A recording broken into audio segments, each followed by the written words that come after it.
উফ, যা গরম পড়েছে না মা, আমার গাড়ির এসিটাও মনে হয় কাজ করছে না ঠিকঠাক। ড্রাইভারটাকে আজই তাড়াবো, অসহ্যকর একেবারে। আয় মা, বস। তোর শরীর কেমন আছে বল। আর শরীর, এত বড় বাড়ি, এতগুলো কাজের লোক, সব আমাকেই তদারকি করতে হয়। গত মাসে ইউরোপ ট্যুরে গিয়েও শান্তি পাইনি, সারাক্ষণ বিজনেস কল রবির। আচ্ছা, তুই বস, একটু জিরিয়ে নে মা। আমি বরং একটু শরবত আনি তোর জন্য। না থাক, আমার ডায়েট চলছে। আচ্ছা মা, আমার কপালটাই এমন কেন বলো তো? এত টাকা, গাড়ি, বাড়ি, তবুও শান্তি নেই। রবি তো ব্যবসার কাজে আমাকে সময় দিতেই পারে না।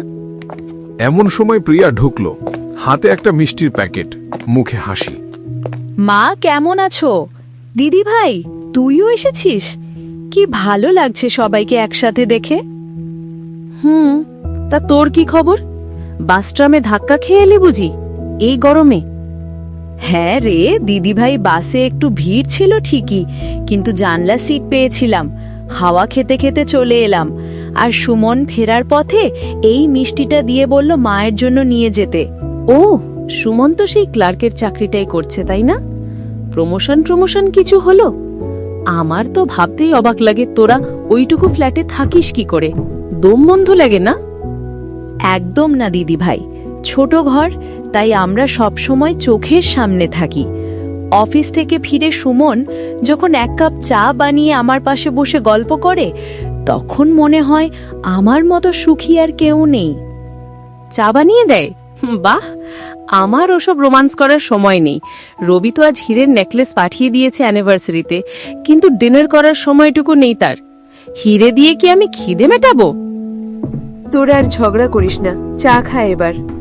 চিনি বেশি হয়েছে মা, তোমায় কতবার বলেছি সুগার ফ্রি দিতে। আমার ডায়েট চার্ট মেনটেন করতে হয়। আমার ভাগ্যটা দেখো, এত টাকা তাও মন খুলে খেতে পারি না। মা, তোমার হাতের চা মানেই অমৃত। আচ্ছা দিদি ভাই, তুই শেষ কবে প্রাণ খুলে হেসেছিস বল তো? হাসবো কিসের জন্য? কাজের লোকের চুরি, পার্টির মেকি আড্ডা আর রবির অবহেলা, এসব নিয়ে হাসবো? তোর মতো ছোট ভাগ্য হলে হয়তো হাসতাম। তোর ভাগ্য ছোট বা বড় হয় না, ভাগ্য হলো দেখার চোখ। আমার কাছে যা আছে আমি তাতেই আনন্দ খুঁজে নিই। গত রবিবার সুমন আর আমি রিক্সা করে ঘুরতে বেরিয়েছিলাম, ফুচকা খেলাম, কি যে আনন্দ! ওই হীরের নেকলেসের চেয়ে ওই 10 টাকার ফুচকার আনন্দ আমার কাছে বেশি দামি। তুই আমাকে জ্ঞান দিচ্ছিস? অভাবের সংসারে থেকে তোর মাথাটা গেছে। হঠাৎ রিয়ার ফোন বেজে উঠল। হ্যালো, কি? আজও আসতে পারবে না? কিন্তু আজ মায়ের বাড়ি এসেছি, কথা ছিল তুমি নিতে আসবে। হ্যালো হ্যালো, দেখলে মা, মিটিং আছে, ড্রাইভার পাঠিয়ে দেবে আমাকে নিতে। হেই আমার কপাল। আচ্ছা মা, বাবা জীবনের উপর আর রাগ করিস না। কাজ পুড়ে গেছে, কি আর করবি বল। একটু পরেই প্রিয়ার ফোন বাজলো। হ্যাঁ গো, পৌঁছে গেছি। হ্যাঁ, না না, মা ভালো আছে। কি তুমি নিতে আসবে? আরে না, কষ্ট হবে তোমার। আচ্ছা আচ্ছা, এসো, আমরা ফুচকা খেতে খেতে ফিরবো। আচ্ছা রাখছি। প্রিয়া ফোন রাখলো। ঘরে নীরবতা। রিয়া মাথা নিচু করে বসে আছে। কিরে মা, বুঝতে পারছিস? ভাগ্য টাকা দিয়ে কেনা যায় না। প্রিয়ার ঘরে এসি নেই, গাড়ি নেই, কিন্তু ওর ঘরে যে ঠান্ডা বাতাস আর শান্তির যাত্রা আছে, সেটা তোর দামি গাড়িতেও নেই। ঠিকই বলেছ মা, আমি হীরের নেকলেস জড়িয়ে একা থাকি, আর ও সুতির শাড়ি পরে ভালোবাসায় থাকে। ওর ভাগ্যটাই আসলে রাজরানীর মতো, আমি আসলে কাঙাল। দিদি ভাই, চল না আজ আমাদের বাড়ি, ড্রাইভারকে ছুটি দে। সুমন আসছে, আমরা 3 জন রিকশায় করে ফিরবো, সেই ছোটবেলার মতো। রিকশায় ধুলো লাগবে যে? থাকবে, লাগুক ধুলো, অন্তত তোদের সাথে একটু হাসতে তো পারবো। চল। দিদি ভাই, আপনি আমাদের গরিবের কুড়ে ঘরে এসেছেন। আমরা যে কি খুশি হয়েছি বলে বোঝাতে পারবো না। সরি, আমাদের তো এসি নি, ফ্যানটা একটু কাছে টেনে দিচ্ছি। ঠিক আছে সুমান, আসলে এত ছোট ঘরে আমি অভ্যস্ত নই তো, তাই একটু সাফোকেশন হচ্ছে। তোরা থাকিস কি করে রে এখানে? অভ্যেস হয়ে গেছে রে দিদি ভাই। আর এই ছোট ঘরে একটা সুবিধা কি জানিস, আমরা একে অপরের থেকে দূরে যেতেই পারি না। ঝগড়া হলেও পাশাপাশি বসতে হয়। নে, একটু মুড়ি মাখা খা।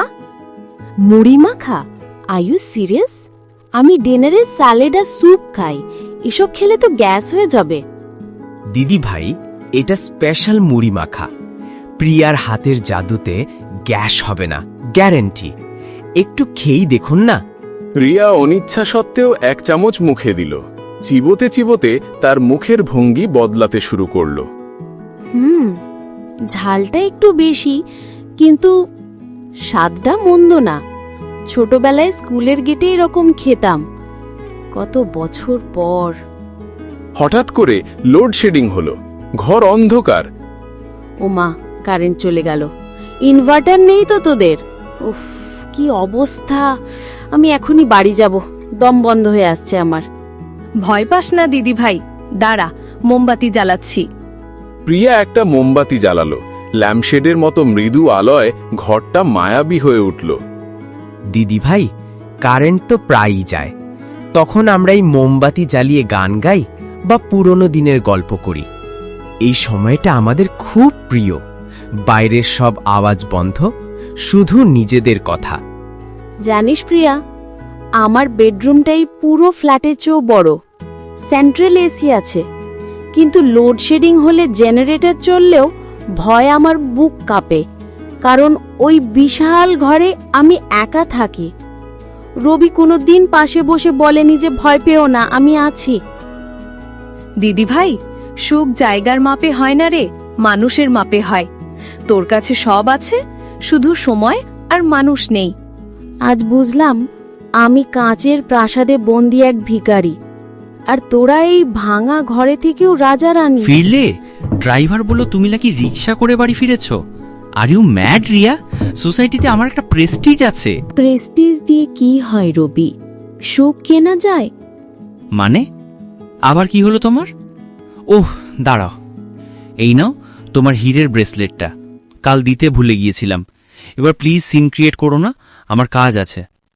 রিয়া বাক্সটা খুলল না। সে হাত বাড়িয়ে রবির ল্যাপটপটা আস্তে করে বন্ধ করে দিল। এটা কি করছো রিয়া? ইম্পর্টেন্ট মেল ড্রাফট করছিলাম। মেলটা পরেও পাঠানো যাবে, কিন্তু আমাদের জীবনটা আর পরে গুছোনো যাবে না রবি। তুমি কি বলতে চাইছো? আজ আমি প্রিয়ার বাড়িতে গেছিলাম। ওদের ঘরে এসি নেই, কারেন্ট চলে গেলে অন্ধকার হয়ে যায়।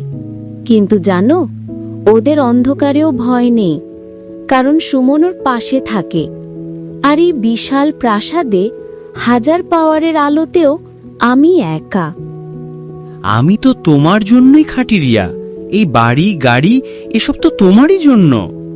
ভুল করছো, এসব আমার শরীরের আরামের জন্য, মনের শান্তির জন্য না। আমার এই হীরের ব্রেসলেট চাই না রবি, আমার তোমাকে চাই। ঠিক যেমন সুমন প্রিয়াকে সময় দেয়। আজ থেকে এই বাড়িতে নিয়ম বদলাবে।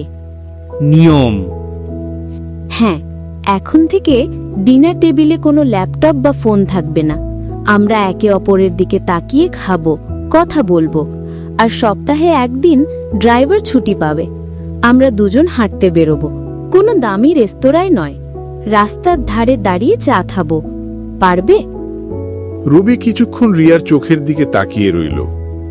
রিয়ার চোখে আজ সেই চিরচেনা বিরক্তি নেই, আছে এক গভীর আকুতি।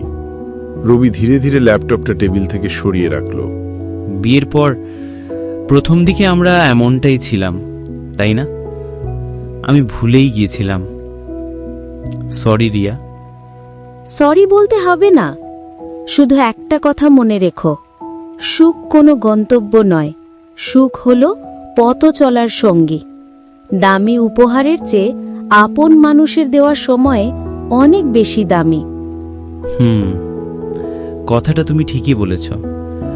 আচ্ছা চলো, আজ বরং আমি তোমাকে